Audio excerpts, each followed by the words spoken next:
Hello friends, welcome back to my channel Mita सानडे blogger. तो आज के सानडे ब्लगे আমি বানাবো হচ্ছে দই পটল। তাই জন্য দেখো পটলগুলো ভালো করে খোসা ছাড়িয়ে ধুয়ে পরিষ্কার করে নিয়েছি।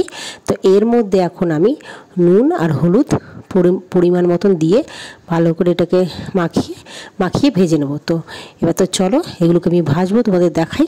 তো দেখো ভালো করে মাখিয়ে নিয়েছি হাত দিয়ে, মানে নুন হলুদটা ভালো করে পটলের মধ্যে মাখিয়ে নিয়েছি। তো এবার এটাকে ভাজবো। তো চলো এবার গ্যাসে আমি এখন কড়াই বসাবো, তো তোমাদের ভালো করে দেখাবো। তো আজকে ভাবলাম দই পটলটাই বানাই।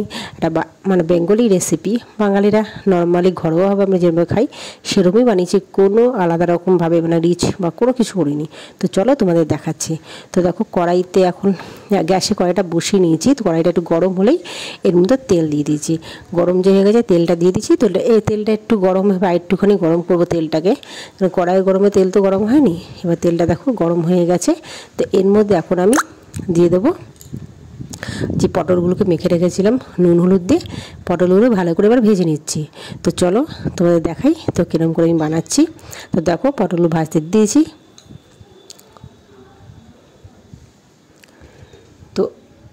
তো আমি আজকে ভাবলাম তো যাই, তোমরা বেশি দেখছি আমি যে রান্না করছি সেটাই বেশি ভালো করে তোমরা দেখছো, তাই জন্য ভাবলাম যে হয়তো রান্নারটা বেশি দেবো। সব ব্লগই বানাবো কিন্তু রান্নারটা বেশি তোমাদের আগে দেবো। তো পটলগুলো দেখলে ভাজা হয়ে গেছে।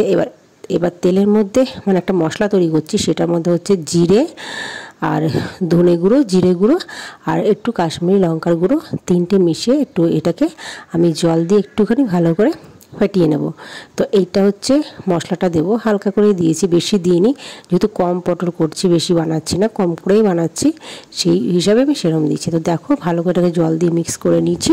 তো এইটাকে এবার সেই যে ভেজেছিলাম যে পটলটা সেই তেলের মধ্যেই করবো। তো তার মধ্যে তেল গরম হয়েছে, এর মধ্যে গোটা গরম মশলা আর শুকনো লঙ্কা ফোড়ন দিয়ে দিচ্ছি। তো দেখো ভালো করে একটু ভাজা হয়ে গেল গরম মশলাটা, শুকনো লঙ্কাটা। তো এর মধ্যে সেই পেস্টটা বানিয়েছিলাম যে আমি, সেই পেস্টটা আবার দিয়ে দেবো। তো চলো তোমাদের দেখাই। তো দেখো পেস্টটা ভালো করে একটু কষিয়ে নিচ্ছি, মানে কষিয়ে নিয়ে তারপরের মধ্যে আমি পটলগুলোকে আবার দেবো।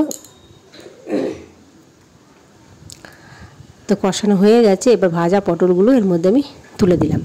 তো এবার পটলগুলোকে ভালো করে মশলাটার সাথে কষিয়ে নেব। তো চলো তোমাদের দেখাচ্ছি, মানে কষিয়ে নিলে বেশ টেস্ট হবে। অনেক রকমভাবে দই পটল করা যায়, তো আমি আজকে এরমভাবে বানালাম।